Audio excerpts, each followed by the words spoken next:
El soldadito de plomo, del autor Hans Christian Andersen. Había una vez 25 soldaditos de plomo, hermanos todos, ya que los habían fundido de la misma vieja chatarra. Fusil al hombro y la mirada al frente, así era como estaban, con sus espléndidas guerreras rojas y sus pantalones azules. Lo primero que oyeron en su vida, cuando se levantó la tapa de la caja en la que venían, fue «¡Soldaditos de plomo!». Había sido un niño pequeño quien gritó esto, batiendo palmas, pues era su regalo de cumpleaños. Enseguida los puso en fila sobre la mesa.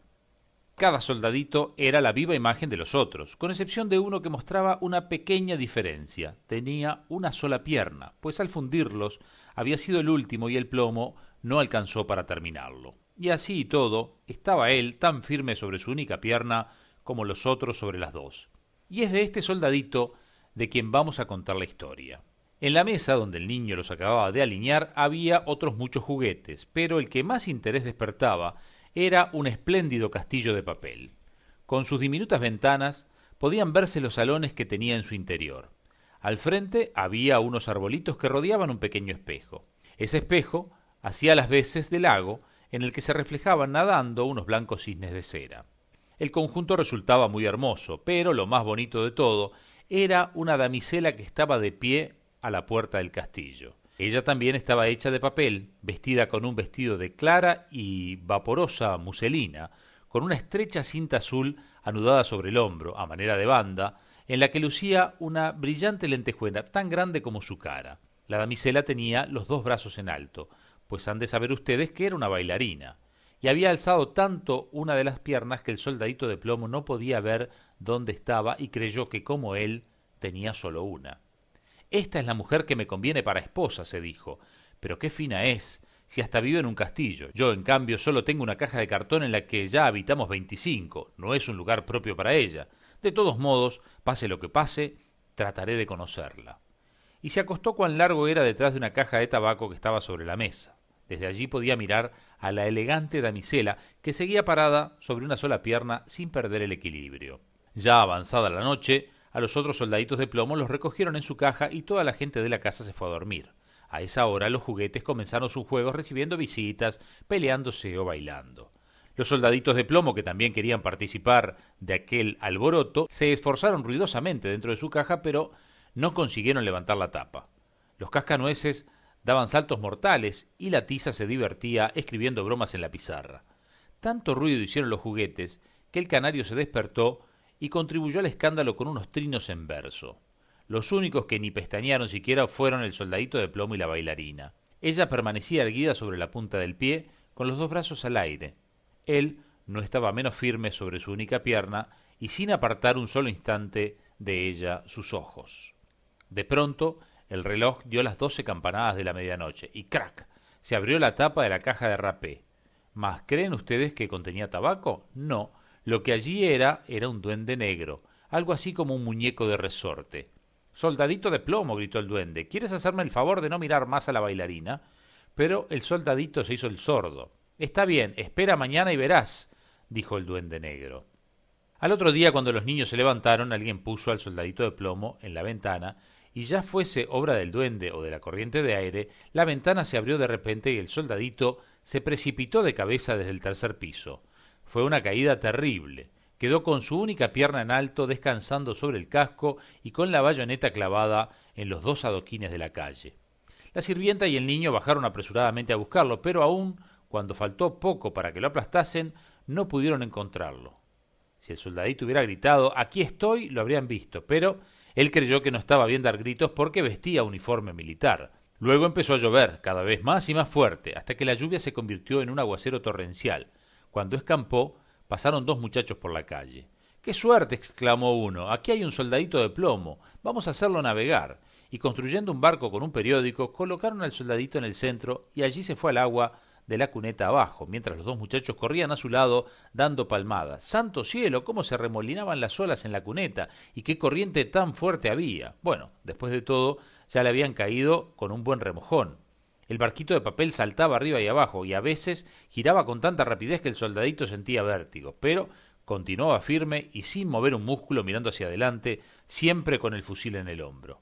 De buenas a primeras el barquito se adentró en una ancha alcantarilla tan oscura como su propia caja de cartón. Me gustaría saber dónde iré a parar, pensó. Apostaría que el duende tiene la culpa. Si al menos la pequeña bailarina estuviera aquí en el bote conmigo, no me importaría que esto fuese 2 veces más oscuro. Precisamente en ese momento apareció una enorme rata que vivía en el túnel de la alcantarilla. ¿Dónde está tu pasaporte?, preguntó la rata. A ver, enséñame tu pasaporte. Pero el soldadito de plomo no respondió una palabra, sino que apretó su fusil con más fuerza que nunca. El barco se precipitó adelante, perseguido de cerca por la rata. Había que ver cómo rechinaban los dientes y cómo le gritaba a las estaquitas y pajas que pasaban por allí. Deténganlo, deténganlo, no ha pagado el peaje, no ha enseñado el pasaporte. La corriente se hacía más fuerte y más fuerte, y el soldadito de plomo podía ya percibir la luz del día, allá en el sitio donde acababa el túnel, pero a la vez escuchó un sonido atronador, capaz de desanimar al más valiente de los hombres. Imagínense ustedes, justamente donde terminaba la alcantarilla. El agua se precipitaba en un inmenso canal. Aquello era tan peligroso para el soldadito de plomo como para nosotros el arriesgarnos en un bote en una gigantesca catarata. Por entonces estaba ya tan cerca que no logró detenerse y el barco se abalanzó al canal. El pobre soldadito de plomo se mantuvo tan derecho como pudo. Nadie diría nunca de él que había pestañeado siquiera. El barco dio 2 o 3 vueltas y se llenó de agua hasta los bordes. Se hallaba a punto de zozobrar.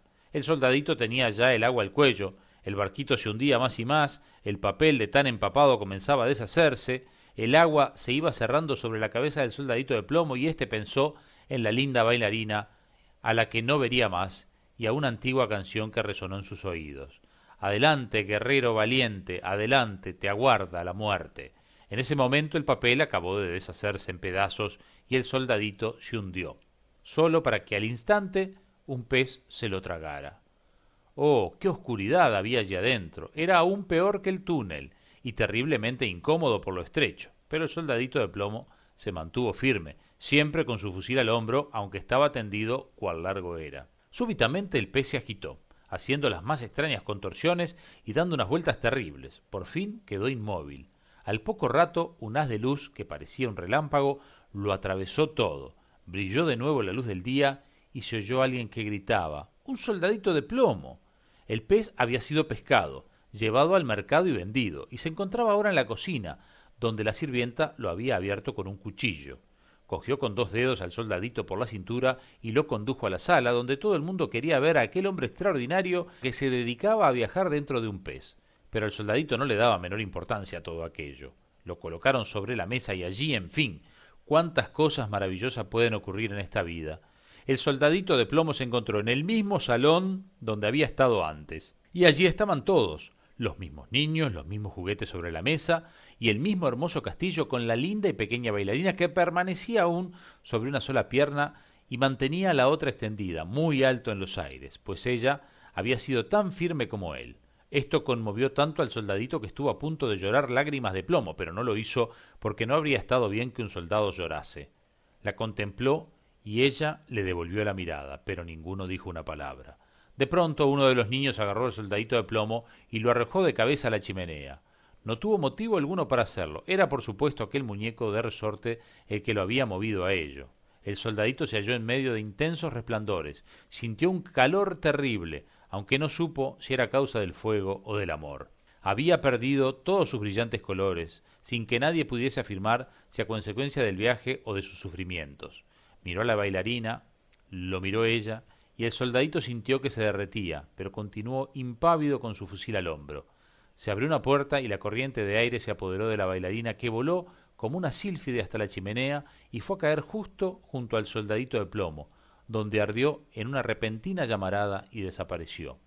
Poco después el soldadito se acabó de derretir. Cuando a la mañana siguiente la sirvienta removió las cenizas, lo encontró en forma de un pequeño corazón de plomo, pero de la bailarina no había quedado sino una lentejuela, y ésta era ahora negra como el carbón.